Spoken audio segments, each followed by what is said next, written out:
ഈ വീഡിയോയിൽ നമ്മൾ ബന്ദികളെക്കുറിച്ചാണ് നമ്മൾ നോക്കുന്നത്. ഈ ബന്ദികളെക്കുറിച്ച് നമ്മൾ സംസാരിക്കാനുള്ള കാരണം എന്ന് പറഞ്ഞാൽ ഇന്ന് ഏറ്റവും കൂടുതൽ ചർച്ച ചെയ്യപ്പെടുന്ന ഒരു വിഷയമായിട്ട് മാറിയിരിക്കുകയാണ് ഈ ബന്ദികൾ. ഈ ബന്ദികളെ മോചിപ്പിക്കുന്നതുമായിട്ട് ബന്ധപ്പെട്ട് ഈ ഹമാസ് നടത്തിക്കൂട്ടുന്ന ചില നാടകങ്ങൾ, ചില സ്റ്റേജ് ഷോ, അത് അവർ അങ്ങനെ തന്നെ പറയേണ്ടി വരും, സ്റ്റേജ് ഷോ. അവർ സ്റ്റേജ് ഷോ ആണ് ചെയ്യുന്നത്. ശരിക്കും പറഞ്ഞാൽ ഇവര് ഈ ഒരു ബന്ദികളെ, ഈ ഒരു പെൺകുട്ടികളെയൊക്കെ പിടിച്ചുകൊണ്ട് പോയ രംഗം എന്ന് പറഞ്ഞാൽ എല്ലാവരും കണ്ടതാണ്. ഈ ലോകം മുഴുവനും കണ്ടതാണ്. അവർ എങ്ങനെയാണ് അവർ പെരുമാറിയത്, ഏത് രീതിയിലാണ് അവർ റൂഡായിട്ട് ബിഹേവ് ചെയ്ത് ഈ പെൺകുട്ടികളെയായാലും ആണുങ്ങളെയൊക്കെ അവർ പിടിച്ചുകൊണ്ട് പോയത് എങ്ങനെയാണെന്നുള്ളത് വളരെ വ്യക്തമായിട്ട് മനസ്സിലാക്കിയ കാര്യമാണ്.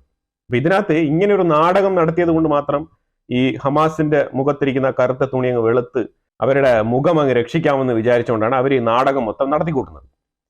അപ്പൊ ഇതില് ഇപ്പം പതിയെ അതായത് ഇസ്രായേൽ ഫുൾ ഡീറ്റെയിൽസ്, ഈ ഒരു ബന്ദികളെ ഏത് രീതിയിലാണ് ഇവർ ട്രീറ്റ് ചെയ്തിരുന്നത് എന്നതിനെ കുറിച്ചുള്ള വിവരങ്ങൾ മുഴുവനായിട്ട് ഇസ്രായേൽ പുറത്തുവിടാൻ തീരുമാനിക്കുന്നില്ല. കാരണം വേറെ ഒന്നുമില്ല, ഇനിയും ബന്ദികളെ മോചിപ്പിക്കാനുണ്ട്, ഇനിയും കിട്ടാനുണ്ട്. അപ്പൊ ഈ ഒരു സ്റ്റേറ്റ്മെന്റുകൾ കൂടുതൽ ആ ഒരു ബന്ദി മോചനത്തെ തടസ്സപ്പെടുത്താൻ പാടില്ല എന്നുള്ള നിലയിലാണ് ഇവർ കുറച്ച് റെസ്ട്രിക്റ്റഡ് ആയിട്ടും കുറച്ച് വിഷയങ്ങൾ മാത്രം പുറത്തുവിടുന്നത്. അത് തന്നെ ഈ മാധ്യമ പ്രവർത്തകര് ഹൗസ് മെമ്പേഴ്സിനെയൊക്കെ മീറ്റ് ചെയ്ത് അങ്ങനെയൊക്കെ ചോർത്തിയെടുക്കുന്നതാണ് ഈ ഒരു വിഷയങ്ങളൊക്കെ.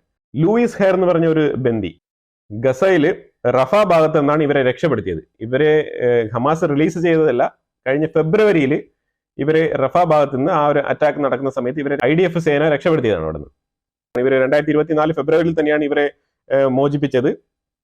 ആ മോചിപ്പിച്ച സമയത്ത് ഇവരുടേതായിട്ടുള്ള അനുഭവങ്ങൾ പറഞ്ഞിട്ടുണ്ടായിരുന്നു. അന്ന് ഇത്ര ഡീപ്പായിട്ട് പറഞ്ഞിട്ടില്ല, കാരണം ഇവർ തന്നെ ഒരു ട്രോമാറ്റിക് സിറ്റുവേഷനിലായിരുന്നു. അപ്പൊ അതുകൊണ്ട് തന്നെ ഇവർക്ക് ഇവരുടെ മെന്റൽ ഹെൽത്തും എല്ലാം കൂടെ ഒന്ന് പ്രിപ്പയർ ആയി വരേണ്ടതുണ്ട്. അപ്പൊ ആ ഒരു സാഹചര്യത്തിൽ അവരുടെ ഫാമിലി മെമ്പേഴ്സ് തന്നെ ഇവരുടെ സ്റ്റേറ്റ്മെന്റ് ഒന്നും പുറത്തു വിട്ടില്ലായിരുന്നു. അവർ ലേറ്റസ്റ്റ് ആയിട്ട് ഇപ്പൊ പുറത്ത് വിട്ടിരിക്കുന്ന കാര്യങ്ങൾ എന്ന് പറഞ്ഞാൽ, അതായത് ഈ ഒരു ബന്ദികളെ പിടിച്ചുകൊണ്ട് പോയിട്ട് ഇവർ ആദ്യമേ ഒരു ഗ്രൂപ്പായിട്ട് തന്നെ ഒരു സ്ഥലത്ത് വെച്ചിരുന്നത്, പിന്നീട് ഇവർ ഇമ്മീഡിയറ്റ് ആയിട്ട് തന്നെ ഇവരെ സ്പ്ലിറ്റ് ചെയ്യാൻ തുടങ്ങി. അങ്ങനെ സ്പ്ലിറ്റ് ചെയ്തിട്ട് ഇവർ പല പല വീടുകളിലാക്കി. ആ വീടുകളിലാക്കിയ സമയത്ത് തന്നെ ഏതെങ്കിലും ഒരാളുടെ കസ്റ്റഡിയിലാണ് ഈ 2 ബന്ദികൾ 3 ബന്ദികളായിട്ട് ഏൽപ്പിച്ചിരുന്നത്. അപ്പൊ അങ്ങനെ ഇവരുടെ കൂടെ വേറൊരു വ്യക്തിയും കൂടെ ഉണ്ടായിരുന്നു. ആ 2 പേരും കൂടെയാണ് ഒരാളുടെ കസ്റ്റഡിയിൽ വന്നിരുന്നത്. അപ്പൊ അവര് ആ വീട്ടിൽ എന്ന് പറഞ്ഞാൽ ഇവർക്ക് കുളിക്കാനോ അല്ലെങ്കിൽ ഇവർക്ക് പ്രാഥമികമായിട്ടുള്ള കാര്യങ്ങൾക്കൊന്നും ആ രീതിയിലുള്ള വൃത്തിയും വെടിപ്പും സ്ഥലങ്ങളൊന്നും അവൈലബിൾ അല്ല എന്നുള്ളതാണ് ഒന്നാമത്തെ കാര്യം. രണ്ടാമത്തെ കാര്യം, ഏതെങ്കിലും ഒരു ഗാർഡനായിട്ടുള്ള ആളിനെ ഏൽപ്പിക്കുകയാണ് ഇവരെ ഗാർഡിയനായിട്ട്. ആ ഗാർഡിയനായിട്ടിരിക്കുന്ന ആൾ കുറച്ച് സോഫ്റ്റ് ആയിട്ടൊക്കെ ഇവരുടെ അടുത്ത് പെരുമാറും. പക്ഷേ ഇവരെ പ്രൊട്ടക്ട് ചെയ്യാൻ വേണ്ടിയിട്ട്, ഇവരുടെ സെക്യൂരിറ്റിക്ക് വേണ്ടിയിട്ട് അവരുടെ 2 തോക്കും വെച്ചുകൊണ്ട് 2 ആൾക്കാരെ നിർത്തിയിട്ടുണ്ട്. ഈ മുഖമുടിധാരികളെ അവിടെ നിർത്തിയിട്ടുണ്ട്. ഈ മുഖമുടി ധരിക്കുന്ന യുവമാരെ നിർത്തിയിട്ടുണ്ട്. അപ്പൊ യുവമാരാണെങ്കിൽ വളരെ റൂഡായിട്ടുള്ള ബിഹേവിയർ ആണ്. അതായത് തലമുടിയൊക്കെ പിടിച്ച് വലിച്ചങ്ങ് വെളിയിൽ കൊണ്ടിടുക എന്ന ആ ഒരു അവസ്ഥയാണ്. എന്നിട്ട് യുവമാർക്ക് തോന്നുന്ന സമയത്ത്, യുവമാർക്ക് ഒരു ഹരം തോന്നുന്ന സമയത്ത് യുവമാർ ഗ്രൂപ്പായിട്ടങ്ങ് വരും. ഇവർ ഗ്രൂപ്പായിട്ടങ്ങ് വന്നിട്ട് ഇവരെ പിടിച്ച് തലമുടിക്ക് പിടിച്ച് വെളിയിൽ കൊണ്ട് വലിച്ചിട്ടിട്ട് ഈ തോക്ക് ആകാശത്തോട്ട് വെടിവെക്കുകയാണ്. ടകടകടകയെന്ന് വെടിവെക്കുകയാണ്. ഇത് യുവമാരുടെ സ്ഥിരം പരിപാടിയാണ്. ഇത് ഇവരുടെ ഒരു ഹോബിയാണ്. എന്നിട്ട് ഇവരുടെ അടുത്ത് ചോദിക്കും അത്രേ, നീ യഹൂദനാണോ എന്ന്, ആർ യു ജൂ എന്ന് ചോദിക്കും വീണ്ടും ആവർത്തിച്ച്. അത് ജൂ ആണെന്ന് പറഞ്ഞു കഴിഞ്ഞാൽ അപ്പോഴേ തീരും. അപ്പൊ ഇവർ പറഞ്ഞ വിഷയം എന്ന് പറഞ്ഞാല് ഇവർ കുറച്ച് ടാക്ടിക്സ് ഉപയോഗിച്ചുകൊണ്ടാണ് ഇവർ രക്ഷപ്പെട്ടു നിന്നത്. ഒന്നാമത് ഇവർ അവരുടെ അടുത്ത് ഡീൽ ചെയ്തത് ചിരിച്ചുകൊണ്ടാണ്. സ്മൈൽ, ഹ്യൂമർ, അത് ഏറ്റവും ഇമ്പോർട്ടന്റ് ആയിട്ട് അവർ കീപ്പ് ചെയ്ത് അതിനകത്ത് പറയുന്നുണ്ട്. ഹ്യൂമർ വളരെ വളരെ ഇമ്പോർട്ടന്റ് ആണ്. അതുപോലെ തന്നെ ഈ ഒരു തീവ്രവാദികളെ നേരിടാൻ വേണ്ടിയിട്ട് ഇവർ ഉപയോഗിച്ച ടാക്ടിക്സ്, ഞാൻ ജൂ അല്ല, ഞാൻ അർജന്റീനിയൻ ആണെന്നാണ് പറഞ്ഞത് അത്രേ. മനസ്സിലായി? അപ്പൊ അതുകൊണ്ടാണ് ഇവർ കുറച്ചൊക്കെ പിടിച്ചിരുന്നത്. പിന്നെ ഇതിനകത്ത് ഇവർ പറയുന്നതിൽ വളരെ ഇമ്പോർട്ടന്റ് ആയിട്ടുള്ള കാര്യം എന്ന് വെച്ചാൽ ഈ ഒരു ബേസിക് ടീച്ചിങ്, അതായത് ഈ ഹമാസിൽ തന്നെ 16 വയസ്സ് മുതൽ 15-16 വയസ്സ് മുതൽ അതിന് മുമ്പ് തന്നെ ഇവർ പ്രാക്ടീസ് ചെയ്യിപ്പിക്കുന്നുണ്ട് ഈ കൊച്ചുകുട്ടികളെ. അതായത് ഈ തോക്കെടുത്ത് ഫൈറ്റ് ചെയ്യാൻ വേണ്ടിയിട്ടുള്ള പ്രാക്ടീസ് ഇവർ ചെയ്യിപ്പിക്കുന്നുണ്ട്. അതിന്റെ ഫുട്ടേജസും വീഡിയോസും ഒക്കെ അവൈലബിൾ ആണ്. നിങ്ങൾ ഓൺലൈനിൽ തന്നെ അടിച്ചു നോക്കിയാൽ നിങ്ങൾക്ക് കാണാൻ കഴിയും. ആ രീതിയിലാണ് പ്രാക്ടീസ് കൊടുക്കുന്നത്. പണ്ടത്തെ താലിബാന്റെ ആ ഒരു മോഡലാണ് ഇവർ ഇവിടെ എല്ലാം നടപ്പിലാക്കുന്നത്. ഇവരെല്ലാം ഒരുപോലെ തന്നെ, എല്ലാ താലിബാൻ എല്ലാം തീവ്രവാദികളാണല്ലോ. അപ്പൊ അത് 16 വയസ്സ് മുതൽ യുവമാരെ ഈ ഒരു ഹമാസിന്റെ ടീമിൽ യുവമാർ ചേർക്കാറുണ്ട്. ആ രീതിയിൽ പഠിപ്പിക്കണം. അപ്പൊ നമ്മളുടെ ഓപ്പോസിറ്റ് ആയിട്ടുള്ള ആൾക്കാർ ഇന്ന വിഭാഗത്തിൽപ്പെട്ട ആൾക്കാരാണ്, അവരെയാണ് നമ്മൾ ടാർഗറ്റ് ചെയ്യുന്നത്. അവരെ ടാർഗറ്റ് ചെയ്യണമെന്നുണ്ടെങ്കിൽ ഈ ഒരു കുട്ടികൾക്ക് ഏത് തരത്തിലുള്ള എഡ്യൂക്കേഷനാണ് കൊടുത്ത് കൊണ്ടുവരിക. അങ്ങനെ കൊണ്ടുവന്ന് ബിൽഡപ്പ് ചെയ്ത് വരുന്നത് കൊണ്ടാണ് ബൈ ഡീഫോൾട്ട് ഈ ഒരു ജൂവിനെ കാണുമ്പോഴേ ഒരു ഓപ്പോസിറ്റ് മെന്റാലിറ്റി ക്രിയേറ്റ് ആവുന്നത്, ഒരു എനിമിറ്റി അവിടെ ഉണ്ടാവുന്നത്. അപ്പൊ അതുകൊണ്ട് തന്നെയാണ് അത്ര ധീരതയോട് അവർക്ക് ആ തോക്കിൽ നിന്ന് നിരയൊഴിക്കാൻ കഴിയുന്നത്. അപ്പൊ ഇത് സംഭവിക്കുന്ന പറഞ്ഞാല് ഇവിടെ ഒരു കോൺട്രാഡിക്ഷൻ, അതായത് ഇത് ഹോസ്റ്റേജ് ഡീലിന് പോകുന്ന ആള് ഈ ഗസയിന്റെ ഉള്ളിൽ താമസിക്കുന്ന ഹമാസിന്റെ ലാസ്റ്റ് ഗ്രേഡ് ഉദ്യോഗസ്ഥനല്ല ഈ ഒരു ഡീലിന് സംസാരിക്കാൻ പോകുന്നത്. ഡീലിന് സംസാരിക്കാൻ പോകുന്നത് അതോറിറ്റിയിലുള്ള ഖലീൽ അൽഹയ, അതേപോലെ ഖാലിദ് മെഷാൽ, ഇതേപോലത്തെ ആൾക്കാരാണ് ഡീൽ സംസാരിക്കാൻ ഇടപെടുന്നതും അതുമായിട്ട് ബന്ധപ്പെട്ട ഡിസ്കഷൻസ് നടത്തുന്നതും. അല്ലാതെ ബാക്കിയുള്ള ആൾക്കാർ ഇത് നടത്തുന്നില്ല. പക്ഷേ ഇവിടെ ഒരു പ്രശ്നമുണ്ട്. ഫണ്ടമെന്റലിസം എഡ്യൂക്കേറ്റ് ചെയ്തിരിക്കുന്ന രീതി എന്ന് പറഞ്ഞാൽ ഇവർക്ക് ഈ ഒരു ജ്യൂസിന്, അതായത് ഒരു ജൂവിനെ കിട്ടിക്കഴിഞ്ഞാൽ ലക്ഷക്കണക്കിന് പൈസ പാലസ്തീനിയൻ അതോറിറ്റി ആ വീട്ടുകാരന് കൊടുക്കും. ഒരു യഹൂദനെ വധിച്ചു കഴിഞ്ഞാൽ പാലസ്തീനിയൻ അതോറിറ്റി പൈസ കൊടുക്കും. ഇത് പാലസ്തീനിന്റെ സ്റ്റേറ്റ് പോളിസിയാണ്. ഇത് പാലസ്തീൻ അതോറിറ്റിയുടെ സ്റ്റേറ്റ് പോളിസിയാണ്. ഇങ്ങനെ ഒരു പോളിസി എഴുതി വെച്ചുകൊണ്ടിരിക്കുന്ന ഒരു സ്റ്റേറ്റിനാണ് ഈ ഗ്ലോബലിൽ നിന്ന് ഇത്രമാത്രം ഒരു വൈബ്രന്റ് ആയിട്ടുള്ള സപ്പോർട്ട് പോകുന്നത്. ഇങ്ങനെയൊക്കെ ഏതെങ്കിലും ഒരു രാജ്യത്ത് ഒരു നിയമം ഉണ്ടെങ്കിൽ ആദ്യം എന്താണ് ചെയ്യുക? ആ നിയമമല്ലേ കറക്റ്റ് ചെയ്യേണ്ടത്? ഇതുവരെ ഏതെങ്കിലും ഒരു സംഘടന ഇതിനെക്കുറിച്ച് സംസാരിക്കുകയോ അല്ലെങ്കിൽ ഇതിനെതിരെ എന്തെങ്കിലും നടപടി എടുക്കുകയോ അല്ലെങ്കിൽ നിങ്ങൾ ഈ ഒരു നിയമം മാറ്റണം എന്ന് പറയുകയോ എന്തെങ്കിലും ചെയ്തിട്ടുണ്ടോ? ഒരിക്കലും ഇല്ല. ഇതെല്ലാം ഇരട്ടത്താപ്പ്. അതായത് ഈ ഒരു അറബ് കമ്മ്യൂണിറ്റിയിൽ ഈ അറബ് രാഷ്ട്രങ്ങളുടെ സ്വാധീനം, ഈ അറബ് രാഷ്ട്രങ്ങളിൽ കിടക്കുന്ന ഈ ഒരു പൈസ, അവരുടെ ഒരു എണ്ണപ്പണം, ഈ രീതിയിലുള്ള പല രീതിയിലുള്ള ബിസിനസ് താല്പര്യങ്ങളൊക്കെ ഇതിനകത്തുണ്ട്. പൊളിറ്റിക്സ് പല രീതിയിൽ ഇതിനകത്ത് മിങ്കിളായി കിടപ്പുണ്ടെന്നുള്ളതാണ് ഈ വിഷയത്തിൽ. അതുകൊണ്ട് തന്നെയാണ് ഈ വക കാട്ടുവാസി നിയമങ്ങളൊക്കെ ഇതിനകത്ത് എഴുതി വെച്ച് ഇങ്ങനെ ആൾക്കാർ ഇപ്പോഴും 21st സെഞ്ചുറിയിൽ നടപ്പിലാക്കിക്കൊണ്ടിരിക്കുന്നത്. എനിവേ, അതൊരു സൈഡിലിരിക്കട്ടെ. അപ്പൊ ഈ ബന്ദികൾ പറയുന്ന കാര്യം ഇതാണ്: ഇവർ മിക്കവാറും ആൾക്കാർ മരുന്ന് കഴിക്കാറുണ്ട്. മരുന്ന് പറഞ്ഞാൽ മറ്റേ മരുന്ന്, അതാണ് ഇവരുടെ പ്രധാനപ്പെട്ട ഹോബി.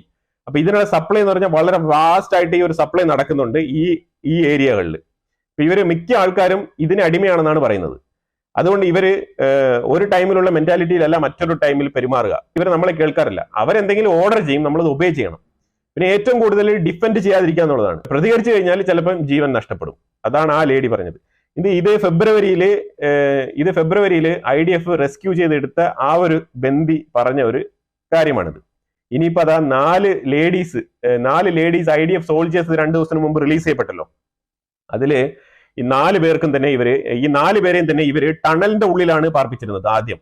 അതായത് ഇരുട്ട് ടണൽ, 50 ദിവസം 60 ദിവസമൊക്കെ ടണലിന്റെ ഉള്ളിൽ സൂര്യപ്രകാശം ഒന്നുമില്ല, പരസ്പരം അങ്ങോട്ടും ഇങ്ങോട്ടും കമ്മ്യൂണിക്കേറ്റ് ചെയ്യാൻ പറ്റത്തില്ല. ആ അവസ്ഥയിലുള്ള ടണലുകളിൽ സെപ്പറേറ്റ് ടണലുകളിൽ കൊണ്ട് ഇട്ട് വെച്ചിരിക്കുകയാണ് ചെയ്യുന്നത്. അപ്പൊ ആ രീതിയിൽ അതാ ഈ ജീവികളെ ഇട്ട് വെച്ചിരിക്കുന്ന പോലെ ഇടുകയാണ്. അപ്പൊ ഈ ഒരു അവസ്ഥയാണ് തുടർന്നുകൊണ്ടിരുന്നത്. ഇത് ശരിക്കും പറഞ്ഞാൽ നമ്മുടെ മാനസിക ആരോഗ്യത്തെ ഇത് ബാധിക്കും, അതുപോലെ തന്നെ നമ്മുടെ ഹെൽത്തിനെ ഇത് ബാധിക്കും. അത് പല രീതിയിലുള്ള ഇമ്പാക്റ്റ് ആണ് നമ്മുടെ ശരീരത്തിൽ ഇത് ഉണ്ടാക്കുന്നത്, ഈ ഒരു ടണലിന്റെ ഉള്ളിൽ ഇങ്ങനെ മാസങ്ങളോളം അടച്ചിട്ട് കഴിഞ്ഞാൽ. പിന്നെ അതിനുശേഷം ഇവർ പല സ്ഥലങ്ങളിലായിട്ട് ഇവരെ റീലൊക്കേറ്റ് ചെയ്തു. പിന്നെ ഇവരെ ഫോഴ്സ്ഡ് ലേബറായിട്ട് ഉപയോഗിച്ചു എന്നാണ് പറയുന്നത്. അതായത് ഫോഴ്സ്ഫുള്ളി ഇവരെ അതായത് ഈ ഏത് വീടുകളിൽ കൊണ്ടുവിടുന്നോ അവിടെയൊക്കെ ഈ ഹമാസിന്റെ പോരാളികളായിക്കോട്ടെ ഇവരൊക്കെ വന്ന് ആഹാരം കഴിക്കുന്ന സ്ഥലം, അവിടേക്ക് ഇവർ കുക്ക് ചെയ്യുക, ഇവർ തൂത്തുപിറക്കി വൃത്തിയാക്കുക, ഇമാതിരിയുള്ള പല അടിമപ്പണികൾ ചെയ്യിപ്പിക്കാൻ വേണ്ടിയിട്ടുള്ള ഒരു ഏരിയയിലാണ് ഇവരെ കൊണ്ടുവച്ചിരുന്നത്. അപ്പൊ അത് ഇവർ ഓരോ സ്ഥലത്ത് മൂവ് ആകുന്ന അനുസരിച്ച് ഇവരെയും മൂവ് ചെയ്യുന്ന പോകുന്ന ഒരു പരിപാടിയാണ് അവർ ചെയ്തുകൊണ്ടിരുന്നത്. പിന്നെ മിക്കവാറും ദിവസങ്ങളിലൊക്കെ ഇവർക്ക് സേഫ് അല്ല, അതായത് അവരുടെ കൂടെ നിർത്തുന്നത് സേഫ് അല്ല എന്നുള്ള നിലയിൽ, അതായത് IDFന്റെ ആക്രമണം അതിശക്തമായ രീതിയിൽ തുടർന്ന് പോകുന്ന സമയങ്ങളിലൊക്കെ ഇവരെ ടണലിന്റെ ഉള്ളിലേക്ക് മാറ്റുക. അപ്പൊ അങ്ങനെ മാറ്റി മറിച്ചാണ് ഇവരെ റൊട്ടേറ്റ് ചെയ്ത് കൊണ്ടുപോയിക്കൊണ്ടിരുന്നത്. പിന്നെ കുളിക്കാനുള്ള സാഹചര്യം ഇല്ല. ഈ ലേഡീസിനെ റിലീസ് ചെയ്യുന്നതിന്റെ 3 ദിവസങ്ങൾക്ക് മുമ്പാണ് ഫുള്ളായിട്ട് ഇവർക്ക് ഭക്ഷണം കൊടുത്തത്. Full meal. അത് അവർ തന്നെയാണ് പറഞ്ഞിരിക്കുന്നത് കേട്ടോ. ഈ റിലീസ് ചെയ്യപ്പെട്ട ഈ ലേഡീസ് തന്നെയാണ് ഇത് പറഞ്ഞിരിക്കുന്നത്. ഹാഫ് ഭക്ഷണം പോലും ഇല്ല. അതായത് ഇവർ കുക്ക് ചെയ്യും, അവർ ഫുൾ ഇരുന്ന് കഴിക്കും, ആ ടീമുകൾ ഫുൾ ഇരുന്ന് കഴിക്കും. പക്ഷേ ഇവർക്ക് ഭക്ഷണം കിട്ടാറില്ല. അവസാനം ഇരിക്കുന്നവരെ വടിച്ച് തിന്നിട്ടാണ് ഇവന്മാർ പോകുന്നത്. കുബൂസും കാര്യങ്ങളൊക്കെ ഉണ്ടല്ലോ, ഇതെല്ലാം അവന്മാര് എല്ലാം കഴിച്ചിട്ടാണ് പോകുന്നത്. IDF സോൾജേഴ്സ് ആയതുകൊണ്ട് തന്നെ ഇവർക്ക് കുറച്ചൊക്കെ അറബിക് ലാംഗ്വേജ് അറിയാം. അതുകൊണ്ട് അവരെന്താണ് സംസാരിക്കുന്നതല്ലേ ഇവർക്ക് മനസ്സിലാക്കാൻ പറ്റും. ആ രീതിയിലാണ് ഇവർ. പക്ഷേ ഇവർക്ക് അറബിക്ക് അറിയാമോ ഇല്ലയോ എന്നുള്ളത് അവർക്കറിയില്ല. ആ രീതിയിലാണ് കാര്യങ്ങൾ മുന്നോട്ട് പൊയ്ക്കൊണ്ടിരുന്നത്. പിന്നെ ആദ്യം പിടിച്ചുകൊണ്ട് പോയ കാലഘട്ടങ്ങളിൽ ഇവർ വിചാരിച്ചെന്ന് പറഞ്ഞാൽ അതായത് ഇവരെ നിർത്തുന്ന വീട്ടുകാരും ഇവരുമായിട്ട് ഇടപെടുന്ന ആൾക്കാരെല്ലാം വിചാരിക്കുന്നത് ഒരു 3 ദിവസം അല്ലെങ്കിൽ 4 ദിവസം ഇല്ലെങ്കിൽ ഇത് ഒരു മാസത്തിൽ അവസാനിക്കുമെന്നാണ് അവർ വിചാരിച്ചിരുന്നത്. പക്ഷേ ഇത്രത്തോളം ഇത് ലോങ് ആയിട്ട് പോകും എന്നുള്ളത് അവർ പ്രതീക്ഷിച്ചില്ല. പിന്നീട് ഈ ഒരു ബന്ദികളെ സംരക്ഷിക്കുക എന്നുള്ളത് ഓരോരുത്തർക്കും ഒരു ലയബിലിറ്റി ആയിട്ട് മാറിക്കൊണ്ടുവരുന്ന ഒരു അവസ്ഥയാണ് ഉണ്ടായിരുന്നത്. ഗസയിൽ അറിയാമല്ലോ, അവിടെ ഈ ഒരു എയ്ഡ് ട്രക്കുകൾ കൊണ്ടുപോയി ആഹാരം കൊടുത്തിട്ട് വേണം ഭക്ഷണം കിട്ടാൻ. അപ്പൊ അത് അവന്മാർക്ക് കഴിക്കാൻ എടുക്കുമോ അല്ലെങ്കിൽ പിന്നെ ഈ ബന്ദികൾക്ക് കൊടുക്കുമോ? അപ്പൊ ആ രീതിയിലുള്ള ഒരു ഡീൽ ചെയ്തിരുന്നത്. അവരുടെ ബാത്റൂം ഉൾപ്പെടെ ഇവര് ക്ലീൻ ചെയ്യാൻ വേണ്ടിയിട്ട് ഇവരെ ഏൽപ്പിച്ചിരുന്നു. ഇവരുടെ റൊട്ടീൻ ഡ്യൂട്ടി ആയിട്ട് അത് ആക്കി വെച്ചിരുന്നാണ് പറയുന്നത്. പിന്നെ ഈ പുറത്ത് പറയുന്ന പോലെ ഹമാസ് അത്ര മഹത്തരമായിട്ടുള്ള കാര്യം ചെയ്തുകൊണ്ടല്ല ഈ ഒരു ബന്ദികളെ റിലീസ് ചെയ്ത് വിട്ടത്. ഈ ബന്ദികളെ റിലീസ് ചെയ്യുന്നതിന്റെ തലേ ദിവസമാണ് ഇവർക്ക് കുളിക്കാൻ വെള്ളം കൊടുത്തത്. അതാണ് ഇതിൽ ഏറ്റവും വലിയൊരു കാര്യം. ഈ ലാസ്റ്റ് ഡേ ആണ് ഇവർക്ക് ഈ ഒരു IDFന്റെ യൂണിഫോം പോലത്തെ ഡ്രസ്സൊക്കെ കൊടുത്ത് ഇവരെ കയറ്റി സ്റ്റേജിൽ നിർത്തിയത്. അപ്പൊ അതിൽ ലിരി ആൽബർഗ് എന്ന് പറഞ്ഞ ആ ഒരു ഉദ്യോഗസ്ഥ എടുത്ത് ഈ ഹമാസിന്റെ സ്പോക്സ് പേഴ്സണോ ഹമാസിന്റെ തലവനായിട്ടുള്ള ആൾക്കാർ സ്റ്റേജിൽ നിർത്തി അവരെ സംസാരിപ്പിക്കാൻ പറയണം. പ്രത്യേകിച്ച് ഹമാസിനെ കുറിച്ച് പൊക്കി പറയണം. അതിന് വേണ്ടിയിട്ടാണ് ഏൽപ്പിച്ചത്. അവിടെ നിങ്ങൾ കണ്ടു കഴിഞ്ഞാൽ ആ സ്റ്റേജിൽ മനസ്സിലാവും, മൈക്കൊക്കെ വെച്ചുകൊണ്ട് അവിടെ ഇരിപ്പുണ്ടായിരുന്നു. പക്ഷെ ആരും സംസാരിച്ചില്ല. പക്ഷേ ആ നടന്നു വന്ന 4 ഉദ്യോഗസ്ഥരും കാണിച്ചത് വളരെ ബോൾഡ് ആയിട്ടുള്ള ഏർപ്പാടാണ്. ഒരു വിക്ടറി സൈൻ ആണ് അവർ കൈ ഉയർത്തി കാണിച്ചത്. ഈ വിക്ടറി സൈൻ കാണിച്ചപ്പോഴേ ഈ ഹമാസിന് സംഗതി പിടികിട്ടി. അപ്പൊ അത് കഴിഞ്ഞപ്പോഴേ ഇമ്മീഡിയറ്റ് ആയിട്ട് അവർ തീരുമാനിച്ചു മൈക്ക് കൊടുക്കേണ്ട കാര്യം. ഇവർ കൊടുത്തു കഴിഞ്ഞാൽ വേറെ എന്തെങ്കിലും ഇവർ സംസാരിക്കാൻ സാധ്യതയുണ്ട്. അതുകൊണ്ട് കൊടുക്കേണ്ട ആവശ്യമില്ല. പ്രത്യേകിച്ച് ഇവർ IDFന്റെ ഉദ്യോഗസ്ഥരും കൂടെയാണ്. അതുകൊണ്ട് അവരെ എത്രയും വേഗം സ്റ്റേജിൽ നിന്ന് പുറത്തിറക്കിക്കോ എന്ന് പറഞ്ഞിട്ടാണ് പെട്ടെന്ന് സ്റ്റേജിന് പുറത്തിറക്കിയത്. അല്ലെങ്കിൽ അവരെ സ്റ്റേജ് നിർത്തി സംസാരിപ്പിക്കാനുള്ള ഏർപ്പാടാണ് ചെയ്തിരുന്നത്. അപ്പൊ ഈ ലിറി ആൽബർഗ് അവർ പറഞ്ഞത്, എന്നെ സംസാരിപ്പിക്കാൻ പറഞ്ഞിരുന്നു, മൈക്ക് തന്നിരുന്നെങ്കിൽ അവരുടെ പേര് അറബിക്കിൽ പറഞ്ഞിട്ട് അറബിക്കില് നമ്പർ 1, ഞാൻ നമ്പർ 1 ആണ് എന്നുള്ള രീതിയിൽ പറഞ്ഞിട്ട് വരാം, അതായത് സക്സസ്, വിക്ടറി അത് സൂചിപ്പിച്ചിട്ട് വരാമെന്നാണ് ഉദ്ദേശിച്ചതെന്നാണ് അവർ പറഞ്ഞത്. അപ്പൊ ഈ നമ്മൾ പറഞ്ഞു വരുന്ന കാര്യം എന്ന് വെച്ചാൽ ഇത്തരം ക്രൂരമായ കാര്യങ്ങൾ ചെയ്തുകൊണ്ട് ഇതുവരെ ഇപ്പൊ 2 കുട്ടികളുണ്ട് അവിടെ, 2 വയസ്സ് 5 വയസ്സ് കുട്ടികൾ. ഇവർക്ക് എന്തായി ഏതായി എന്നുള്ള ഒരു പിടുത്തവും ഇല്ല എന്നുള്ളതാണ്. ഇനി ഇവർക്ക് എന്തെങ്കിലും ഇതിൽ കൂടുതൽ ശാരീരികമായിട്ടുള്ള അബ്യൂസ് ഏർപ്പെട്ടിട്ടുണ്ടോ, ഇതിൽ കൂടുതൽ എന്തെങ്കിലും ബുദ്ധിമുട്ടുകൾ സംഭവിച്ചിട്ടുണ്ടോ? സീംസ് ടു ബി അവരൊക്കെ ലേഡീസ് ആണ്. അപ്പൊ അതുകൊണ്ട് വേറെ ഏതെങ്കിലും രീതിയിൽ അവർ ഉപദ്രവിച്ചിട്ടുണ്ടോ എന്നുള്ളതിനെ കുറിച്ച് ഒരു രീതിയിലുള്ള വാർത്തകളും പുറത്ത് വിട്ടിട്ടില്ല. കാരണം വേറെ ഒന്നും കൊണ്ടല്ല, ഒരുപാട് ഡീറ്റെയിൽസ് പുറത്ത് വിടാൻ ഗവൺമെന്റ് തയ്യാറെടുക്കുന്നില്ല എന്നുള്ളതാണ്. കാരണം ഇനിയും ബന്ദികളെ വിട്ട് കിട്ടാനുണ്ട്. അതാണ് ഇതിൽ പ്രധാനപ്പെട്ട ഒരു കാര്യം. സൗദി അറേബ്യയുടെ അംബാസിഡർ, UK അംബാസിഡർ, ട്രംപിന്റെ ഈ ഒരു പാലസ്തീൻ ജനങ്ങളെ മാറ്റിപ്പാർപ്പിക്കുന്നതിനെ കുറിച്ചുള്ള കമന്റിനെതിരെ വന്നിട്ടുണ്ട്. അറബ് രാഷ്ട്രങ്ങളെല്ലാം കൂടിച്ചേർന്ന് ഒരു തീരുമാനത്തിൽ എത്തിയിട്ടുണ്ട്. അതായത് അവരുടെ ഈ ഒരു MB ഐഡിയോളജിയിൽ നിന്ന് അവർ മാറി ചിന്തിക്കാൻ താല്പര്യപ്പെടുന്നില്ല. ഇത് നമുക്ക് പണ്ടേ ഈ ഒരു വാർത്ത ഞാൻ ആദ്യം പറഞ്ഞ സമയത്ത് തന്നെ ഞാൻ പറഞ്ഞിട്ടുണ്ടായിരുന്നു, യുവമാര് മാറിപ്പോകാൻ സമ്മതിക്കത്തില്ല. കാരണം ഇത് ഐഡിയോളജിയുമായിട്ട് ബന്ധപ്പെട്ട് കിടക്കുന്ന ഒരു സംഗതിയാണ്. അതുകൊണ്ട് ഇത് ഇങ്ങനെ തീരുവുള്ളൂ എന്ന് നമുക്ക് കൃത്യമായിട്ട് മനസ്സിലാക്കാൻ പറ്റുന്നുണ്ട്. അപ്പൊ ആ രീതിയിൽ ഇന്ന് Egyptian president Abdel Fattah L Assisi ട്രംപിനെ ഫോൺ വിളിച്ച് സംസാരിച്ചിട്ടുണ്ടെന്നാണ് വാർത്ത വരുന്നത്. അതായത് ഇതിൽ സെക്യൂരിറ്റി ത്രെട്ട് ഉണ്ട്. അതായത് അവർ ഈ പാലസ്തീനിലെ ഗാസ ജനങ്ങളെ ഏറ്റെടുത്തു കഴിഞ്ഞാൽ അവർക്ക് ത്രെട്ട് ഉണ്ട്. ഞാൻ ഈജിപ്തിന്റെ ഉള്ളില് ഈജിപ്തിന്റെ ഉള്ളിൽ HTSന്റെ ഈ ഒരു MB ഐഡിയോളജിയുടെ ആൾക്കാർ ഓൾറെഡി തന്നെ അവിടെ ഭരണം അട്ടിമറിക്കാനുള്ള സാഹചര്യം കാത്തിരിക്കുകയാണെന്ന് ഞാൻ പറഞ്ഞിട്ടുണ്ടായിരുന്നു. അപ്പൊ അതുകൊണ്ട് ഈജിപ്തും ഇതേപോലെ സ്റ്റേറ്റ്മെന്റ് പറഞ്ഞിട്ടുണ്ട്, സെക്യൂരിറ്റി ത്രെട്ട്. ജോർദാനും ഇതേപോലെ സെക്യൂരിറ്റി ത്രെട്ടാണ് പറയുന്നത്. അല്ലാതെ അവർക്ക് എടുക്കാൻ താല്പര്യമില്ല എന്നല്ല, ഞങ്ങൾക്ക് ഭീഷണിയുണ്ടെന്നാണ് അവർ പറയുന്നത്. അപ്പൊ അതുകൊണ്ടാണ് ഈ ഭീഷണിയാണ് അവരുടെ കൺസേൺ. പിന്നെ പാലസ്തീന്റെ ഉള്ളില് ഉള്ള ആൾക്കാർക്ക് 2 മൈൻഡ് ആയിട്ടുണ്ട്. അതായത് ഒന്ന്, എവിടെയെങ്കിലും സ്വസ്ഥമായിട്ട് സ്ഥലം കിട്ടുകയാണെങ്കിൽ ഒന്ന് പോയി താമസിക്കാന്ന് പറഞ്ഞിട്ട് കുറെ ആൾക്കാർ പറയുന്നുണ്ട്. അതുപോലെ തന്നെ ഇല്ല, നമുക്ക് ഇവിടെ തന്നെ താമസിക്കാന്ന് പറഞ്ഞിട്ട് വളരെ തീവ്രമായിട്ടുള്ള ആ ഒരു നിലപാടിൽ കുറച്ച് ആൾക്കാരുണ്ട്. ആ രീതിയിൽ 2 കാറ്റഗറി ആയിട്ടുള്ള ആൾക്കാർ ഈ ഒരു ഗസയ്ക്കുള്ളിൽ ഉണ്ടെന്നാണ് മനസ്സിലാക്കാൻ പറ്റുന്നത്. പിന്നെ ഹമാസിന്റെ സ്പോക്സ് പേഴ്സൺ അബു ഒബൈദ പറഞ്ഞിരിക്കുന്നത്, നെതന്യാഹുവിന് വേറെ ചോയ്സ് ഒന്നുമില്ല, നിങ്ങൾ ഈ സീസ് ഫയറുമായിട്ട് മുന്നോട്ട് പോകുക തന്നെ വേണം. കാരണം നമ്മുടെ സീസ് ഫയർ ഡീൽ അനുസരിച്ചുള്ള കാര്യങ്ങൾ ഞങ്ങൾ ചെയ്യാൻ ബാധ്യസ്ഥരാണ്. അത് ഞങ്ങൾ ഒബേ ചെയ്ത് മുന്നോട്ട് കൊണ്ടുപോകും. അതിലുപരിയായിട്ട് പറഞ്ഞിരിക്കുന്നത്, നിങ്ങൾ October 7 ആ ഒരു ഇഷ്യൂ നടന്നില്ലേ, ആ ഒരു ടീം അല്ല ഇപ്പൊ ഹമാസിലുള്ളത്. ആ ഒരു ഹമാസ് ഇപ്പൊ നിലവിലില്ല എന്നുള്ളത് വളരെ ഓപ്പൺ ആയിട്ട് തന്നെ പുള്ളി പറഞ്ഞിരിക്കുകയാണ്.